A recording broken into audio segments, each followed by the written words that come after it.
Hey guys, my name is Andy, and I'm here to help show you a couple of exercises that I like to incorporate for all my clients and athletes that helps improve posture, alignment of the spine, and also takes away oppressive energies or the forces acting against the lumbar spine, which a lot of people have a lot of imbalances, shifting at the hips, or even maybe a slight scoliosis. These types of exercises will help cut through the different planes of motion, and it also helps increase the functional capacity of the muscles manipulating the spine. So buckle up, here we go. First thing, you want to ensure that your hands are wider than what you normally would for like a bench press, just outside the shoulders. You want to thrust this up and over, and you'll see on my side profile that I'm tucking my head. That helps stretch out the scalene muscles that arise from the posterior side of the cervical spine. Next, I want to ensure that my feet have a slight rotation out. I like to point my toes in the direction that my hips, my ASIS, and my knees track to reduce ligament injuries. Now we want to cover what the NSCA states for the overhead squat. First, the athlete holds a wooden dowel, in this case barbell, overhead with the shoulders fully flexed and the elbows locked out. The grip should be twice shoulder width and the feet approximately shoulder width apart. The toes can be pointing straight forward or slightly out. The athlete then squats down. The initial action is flexion of the hips and knees. The heels remain in contact with the floor at all times. The lowering continues until the crease of the hips is below the top of the knees. The athlete should be able to hold this position with the torso remaining upright, which means parallel to the tibia, and the wooden dowel or barbell comfortably overhead. The athlete then performs a minimum of 5 repetitions, and the assessor views the movement from the side. The assessment is qualitative, and the goal is to assess the physical competency with the movement scored as a pass or fail. It is important that the athlete be warmed up and familiarized with the movement to increase the test validity. This next stretch is really great to get the spine straighten up throughout your exercise, and also cause a little bit of the traction that you need to create a little bit of manipulation of the spine. So you want to grab a rod.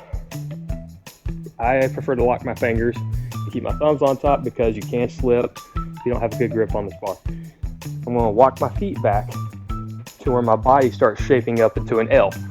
From there, I'm going to drop my head below my shoulders. I'm going to hold this position for up to 6 seconds and then bring myself back up using my hands. And you want to do this somewhere between 6 to 8 times.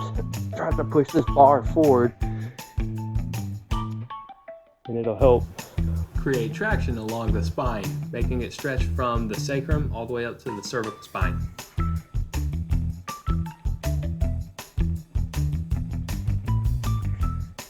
Okay, now a second variation to this previous stretch that we just did. I like to call that the standing corkscrew. I'm sure other people have different names for that. But what we're going to do is we're going to come back into that same posture, but you're going to drop one hand. This hand is now going to reach for your opposite foot. You want to generally try to keep your legs straight and locked out and just reach out there for that opposite foot. Hold that for 6 seconds, and now twist at the waist. Reach up for the sky. Hold that for 6 seconds. Then we come back down and hold that for 6 seconds. Pretty effective in cutting through the transverse plane, and that your hips are already somewhat deactivated since you're flexed. Which means most of the effort for this rotation is going to come from the latissimus dorsi at the lower aspect and the transverse abdominis along with your external obliques. And it helps keep the left or the opposing hand in a extended position with upper rotation of the shoulder blades. And clearly you can switch this sucker up.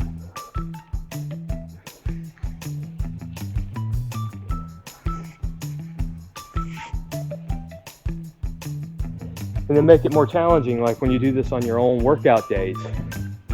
Like I mentioned at the beginning of the video, this is a type of program that you want to incorporate throughout the week, but also have one day set aside to where you just basically cover 20 minutes of rotational exercises and the core manipulation. I like to use kettlebells. So using the same motions, almost, you're still going to do what's called a pitch thrust. Right here, you're going to pick up the kettlebell. You're going to reach out for the opposite. You want to use the kettlebell's weight to cause a little stretch. You're going to pull up like you're rowing it, rotate, and thrust. That's what I refer to as a pitch and thrust.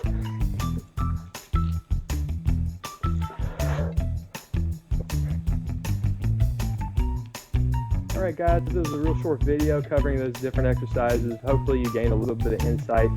A lot of this comes from the NSCA, Essentials of Strength Training Conditioning, also from the ASCM when talking about functional capacities and movements. So there should be a link to subscribe and do all that fun stuff, but at the same time, it helps, right? That helps me build my channel, it helps me build my brand. So on top of that, if you got any comments, leave them at the bottom. If you got any interesting movements or any other things, share a link or ask me to look it up and we'll just walk ourselves through it, okay? Great. Again, my name is Andy. See y'all later.